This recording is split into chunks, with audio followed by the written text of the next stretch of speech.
جو ہمارا ٹاپک ہے وہ ہے دین کے حوالے سے، دین میں انسان کا کچھ اللہ کی راہ میں قربان کرنا، کچھ دینا، اور پھر اس کے بدلے میں انسان کو اللہ رب العزت کی طرف سے جو ریوارڈ ملتا ہے، جو انعام و اکرام ملتا ہے، اس کا مستحق ٹھہرنا۔ تو یہ ہمارا انشاءاللہ آج کا موضوع ہے۔ قرآن مجید میں اللہ رب العزت نے ہم سب سے اس بات کا تقاضا کیا ہے کہ ہم نے ہر وہ چیز جس سے ہمیں محبت ہے، جو ہمارے دل کے بہت زیادہ قریب ہے، وہ ہم نے اللہ کے راستے میں دینی ہے۔ اب آپ دیکھیں کہ اولاد جو ہے وہ انسان کے بڑا قریب ہوتی ہے، انسان کو محبت ہوتی ہے اپنی اولاد سے۔ تو اب یہاں پر قربانی کیا ہے کہ انسان اپنی اولاد کو اللہ کے راستے میں لگا دے۔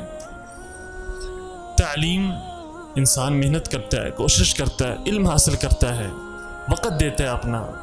تو اللہ کے راستے میں انسان اس وقت کو کیسے قربان کر سکتا ہے کہ انسان دین کی چند باتیں سنے، اپنے وقت کو لگائے، اپنی جان کو لگائے یا اپنے مال کو لگائے اللہ رب العزت کے دین کے لیے اخلاص کے ساتھ، تاکہ اسے اللہ رب العزت اس کے بدلے میں جنت عطا کریں۔ اور دنیا کے اندر یہ قاعدہ ہے، یاد رکھیں، کسی بھی آفس کے اندر، کسی بھی محکمے کے اندر، ادارے کے اندر، پہلے وہ مطالبہ کرتے ہیں کہ آپ کچھ یہاں پر محنت کریں، کوشش کریں، کچھ قربانی دکھائیں، پھر اس کے بعد آپ ہمارے سے انعام و اکرام کو ڈیزرو کریں گے۔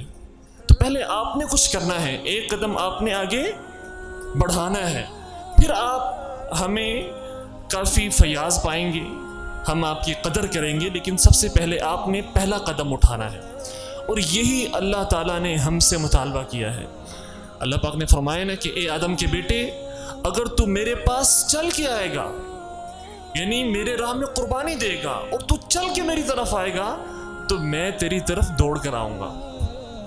تو پہلا جو قدم ہے نا چلنے والا، وہ ہم نے اٹھانا ہے۔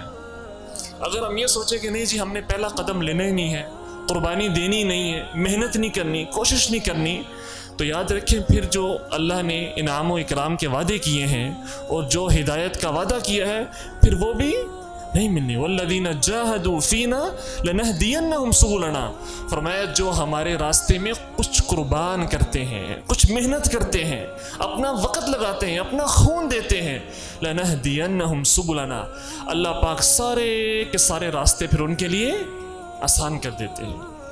اور پھر اللہ رب العزت نے قرآن مجید میں اس امت کو مخاطب کر کے فرمایا ہے کہ کیا تم سمجھتے ہو کہ جنت تمہیں اس طرح آسانی سے پلیٹ میں رکھ کر پیش کر دی جائے گی؟ ام حسبتم ان تدخلوا الجنہ ولما یأتکم مثل الذین خلو من قبلکم، ابھی تک تمہارے پاس اس طرح کی آزمائشیں، مشکلات نہیں آئیں جو تم سے پہلے اقوام کے پاس آئیں۔ وہاں پر تو انبیاء کو آروں کے ساتھ چیر دیا گیا، پوری امتوں کو ہلاک کر دیا گیا۔ آپ نے سنا نہیں کہ فرعون کیسے وہ ظلم کرتا تھا، کس طرح بربریت کا اظہار کرتا تھا، کس طرح وہ عذاب دیتا تھا۔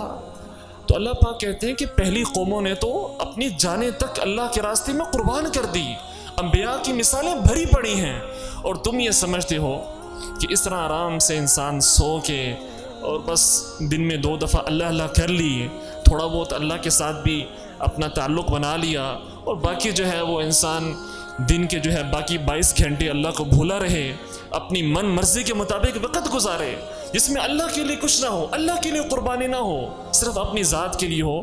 فرمایا وَلَمَّا يَأْتِكُمْ مَثَلُ الَّذِينَ خَلَوْا مِن قَبْلِكُمْ، پھر تم یہ گمان نہ کرو کہ ایسے تمہیں آسانی کے ساتھ اللہ پاک جنت پلیٹ میں رکھ کر پیش کر دے گا۔ اس لیے اللہ کے رسول صلی اللہ علیہ وسلم نے ارشاد فرمایا کہ جو جنت ہے نا، اس کو ناپسندیدہ چیزوں کے ساتھ گھیر دیا گیا ہے۔ جنت لینا بڑا مشکل ہے، جہنم بڑا آسان ہے، جہنم لینا بڑا آسان ہے۔ آج آپ عمل چھوڑ دیں، جو کر رہے ہیں کرتے رہیں، تو کیا ہے؟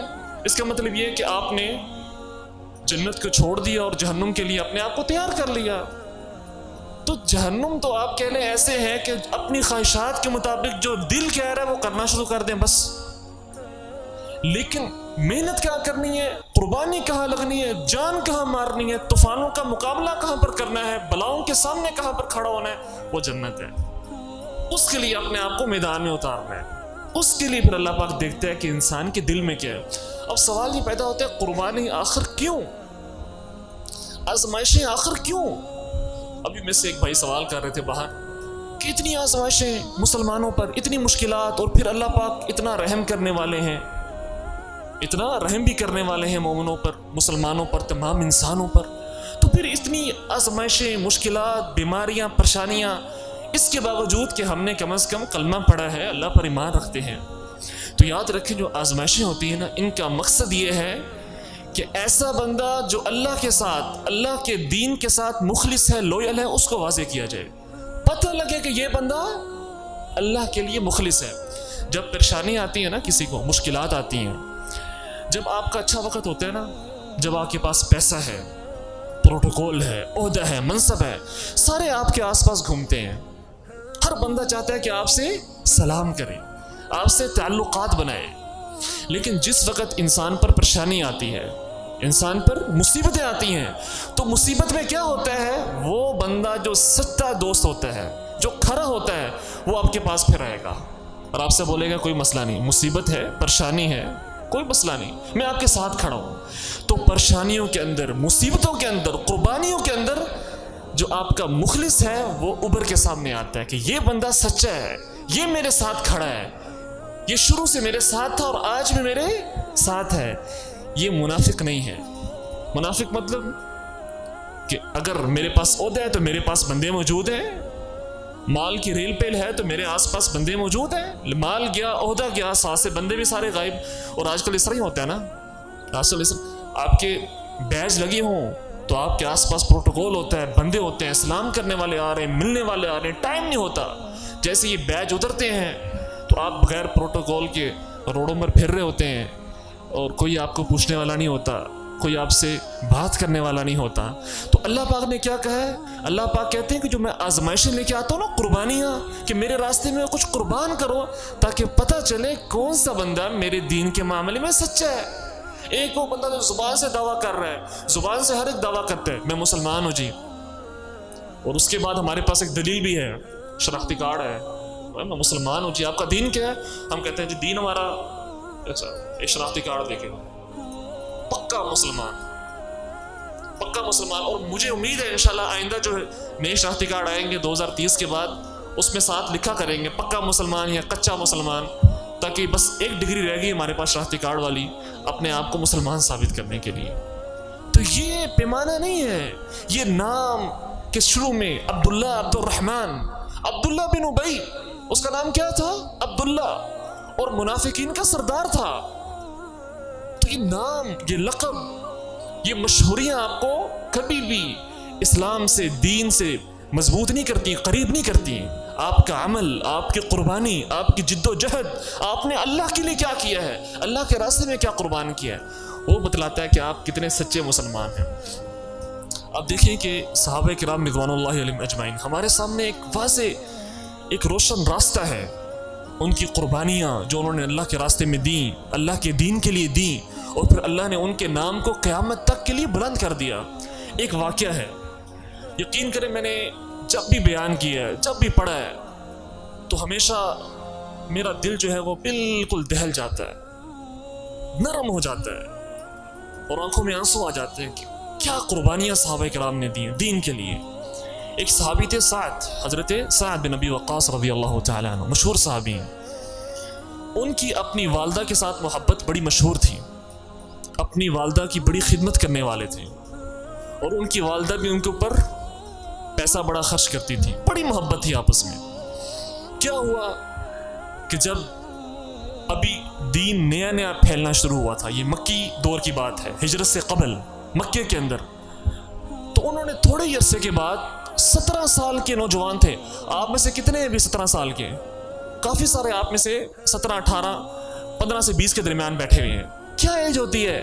17 سال کی عمر میں اسلام قبول کر لیا، اور جب اسلام قبول کیا تو ان کی والدہ کو پتہ لگ گیا کہ اس نے تو اسلام قبول کر لیا، بلایا اور کہا یہ کیا کر دیا ہے، اپنے آباء و اجداد کے دین کو چھوڑ دیا، اپنی ماں کو چھوڑ دیا، اپنے باپ کے دین کو چھوڑ دیا، یہ کیا کر دیا تو نے؟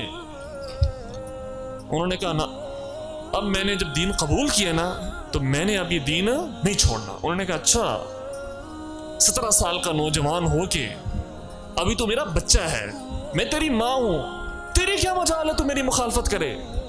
تو کون ہوتا ہے تیرے بڑے بڑے فیصلے کرنے والا؟ یاد رکھ، اگر تو نے محمد عربی صلی اللہ علیہ وسلم کا ساتھ نہ چھوڑا تو میں کھانا پینا چھوڑ دوں گی یہاں تک کہ مر جاؤں گی، اور پھر لوگ مکے میں تجھے کہا کریں گے اوئے اپنی ماں کے قاتل ادھر آ۔ تجھے لوگ آر دلائیں گے کہ تو اپنی ماں کا قاتل ہے، کہ تیری ماں نے تیری وجہ سے کھانے پینے کو چھوڑا اور مر گئی۔ اور پھر ان کی والدہ نے کھانا پینا چھوڑ دیا۔ اب حضرت سعد جو ہیں وہ اللہ کے رسول صلی اللہ علیہ وسلم سے خفیہ ملاقاتیں کر رہے ہیں، دین سیکھ رہے ہیں۔ جب ان کے جو باقی ریلیٹیوز تھے، رشتہ دار تھے، ان کو پتہ چلا کہ سعد کی ماں جو ہے وہ بھوکی پیاسی اتنے دنوں سے، وہ گئے سعد کے پاس اور کہا یہ سعد پاگل ہو گیا، تو نوجوان ہے ابھی، تجھے کچھ سمجھ بوجھ نہیں ہے، کیا ہو گیا؟ تیری والدہ نے اتنے دن سے کھانا نہیں کھایا، اس نے احتجاج کیا ہے، بھوک ہڑتال کی ہوئی ہے، اور تو یہاں پر بیٹھا دین سیکھ رہا ہے، اپنی ماں کے پاس جا۔ تو انہوں نے اس کو تیار کر لیا کہ جا اپنی ماں کو دیکھ، جا کر کچھ تو شرم کر لے، حیا کر لے، تیری ماں ہے۔ اپنی ماں کے پاس آ جاتے۔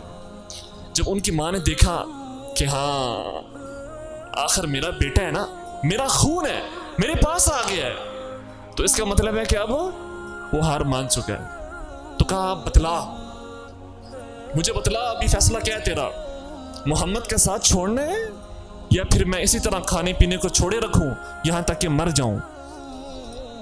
انہوں نے اپنی والدہ سے کہا قریب آؤ۔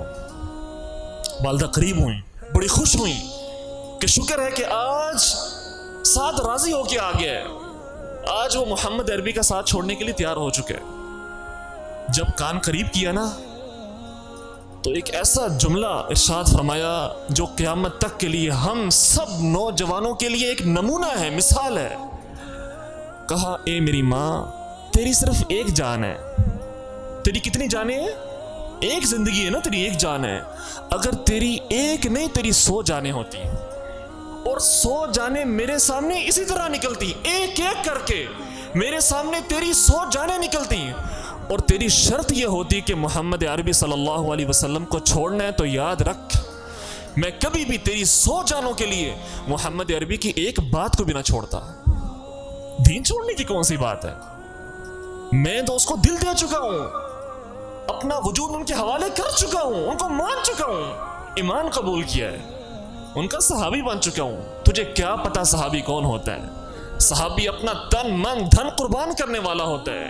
یہ جان کیا چیز ہے، یہ اولاد کیا چیز ہے، یہ والدین کیا چیز ہے؟ اللہ کے دین کے لیے سب کچھ ہم قربان کرنے کو تیار ہو چکے ہیں۔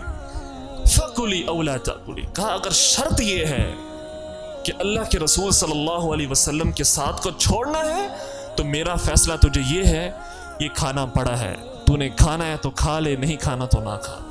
17 سال کی عمر، عزم دیکھیں کتنا اونچا ہے، پہاڑ جتنا اونچا عزم ہے۔ اور اللہ نے پھر ان کے بارے میں قرآن مجید کے اندر آیت کو بھی نازل کیا۔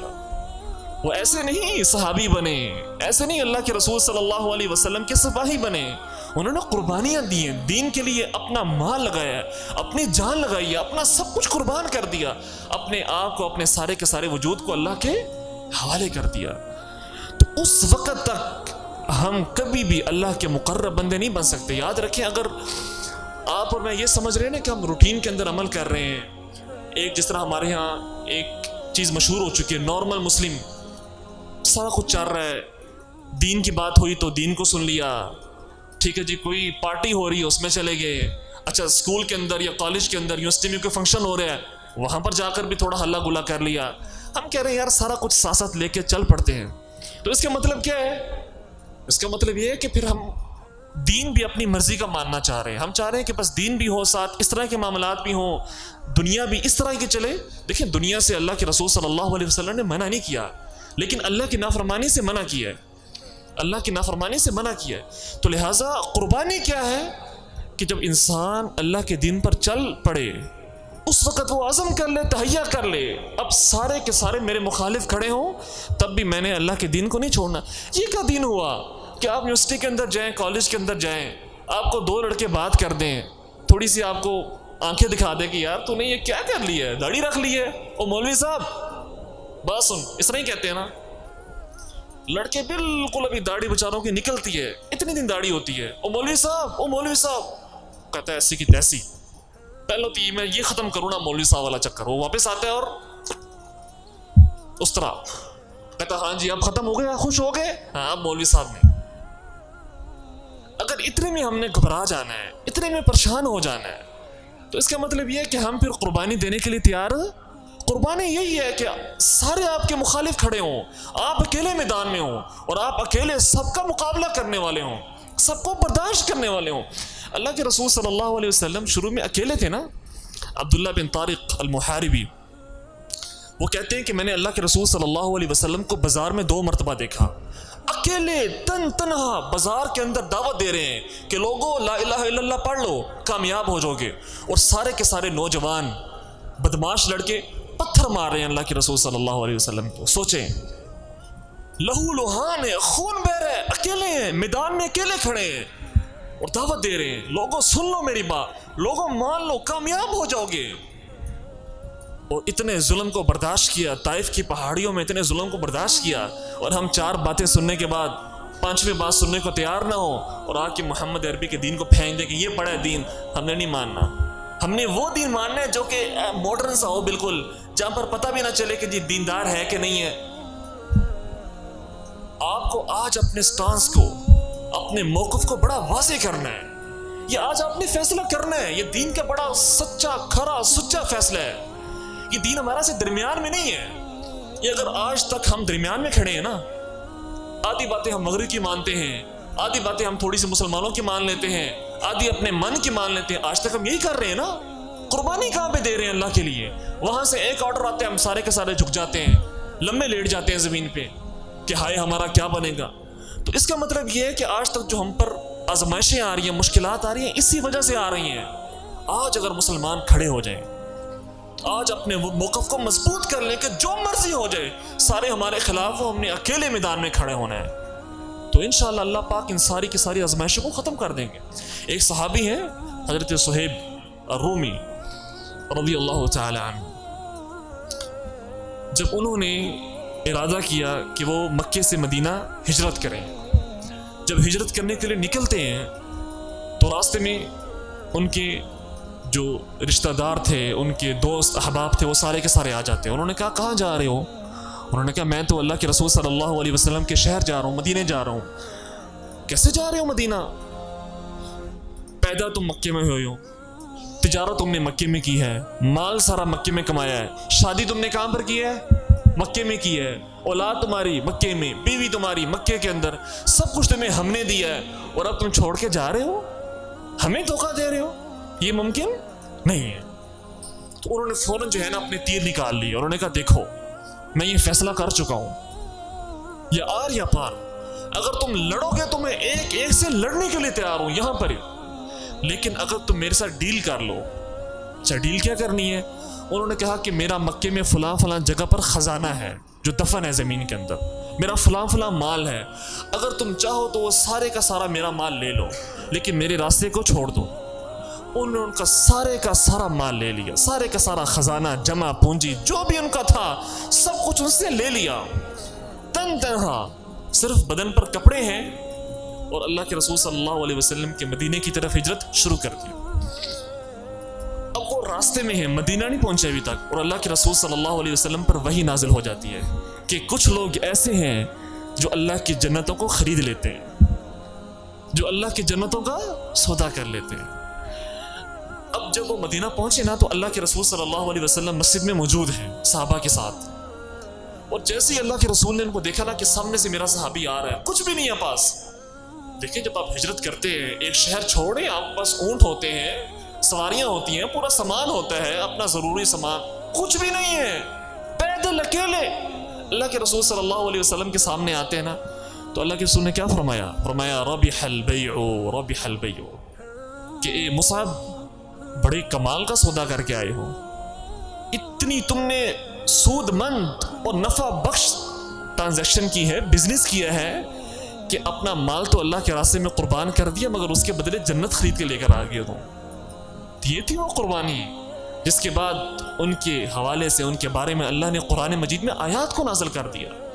تو ایسی قربانیوں کے لیے ہم نے اپنے آپ کو تیار کرنا ہے، اپنے نفس کو تیار کرنا ہے۔ آخر میں مجھے میرے پاس ایک آپ سب کے لیے دل سے نصیحت ہے، اس کو اپنے پلے باندھ لیں دعوت کے حوالے سے۔ دیکھیں دین سب سے مقدم ہے، دین ہمارا سب سے پہلے ہے، باقی ساری کی ساری چیزیں وہ اللہ و لعب ہیں، کھیل کود، وہ سب کی سب چیزیں بعد کے اندر ہے۔ ہمارا سارا آپس کا جو تعلق ہے وہ کس بنیاد پر ہے؟ سب سے پہلے ہمارا تعلق کس بنیاد کے اوپر ہے جی؟ کلمے کے اوپر ہے نا، اسلام کے اوپر ہے۔ اسلام ہمیں ایک چھت کے نیچے جمع کرتا ہے۔ تو اگر کچھ ہمارے درمیان ایسی چیزیں آ جائیں کہ جو تفریق پیدا کرتے ہیں، ہمیں الگ الگ کرتے ہیں، ہم اسلام کو بھول جائیں، ہمارے اندر یہ آ جائے کہ جی فلاں میرے قبیلے سے ہے کہ نہیں ہے، میرے ملک سے ہے کہ نہیں ہے، فلاں اس قبیلے سے ہے، اس ملک سے ہے، تو لہٰذا وہ میرا دشمن ہے۔ تو اس کا مطلب کیا ہے؟ اس کا مطلب یہ ہے کہ ہم نام کے مسلمان ہیں، ہم نے خاک قربانی دینی ہے، ہم تو آپس میں لڑنے کے لیے تیار ہیں، آپس میں مرنے کے لیے تیار۔ ایک میچ ہوتا ہے، ایک میچ ہوتا ہے، دونوں طرف مسلمان کھیل رہے ہیں۔ اچھا آپ دیکھیں کہ سبحان اللہ وہی میچ اگر کسی ایسے ملک سے ہو جو مسلمان نہیں ہے، ہم بڑے راضی خوش ہوتے ہیں۔ ایک میچ دو مسلمان ملکوں کے درمیان ہو رہا ہے اور یہاں پر مسلمان آپس میں لڑنا شروع کر دیتے ہیں۔ ہوتا ہے کہ نہیں ہوتا اس طرح؟ مثالیں موجود ہیں کہ نہیں ہے اس کی؟ یہ کیا ہے؟ اس کا مطلب یہ ہے کہ ہم کہتے ہیں کہ نہیں ہم نے غیروں سے نہیں لڑنا، جہاں پر لڑنا ہے قربانی دینی ہے وہاں پر کچھ نہیں کرنا، ہم نے آپس میں ایک دوسرے کو مارنا ہے۔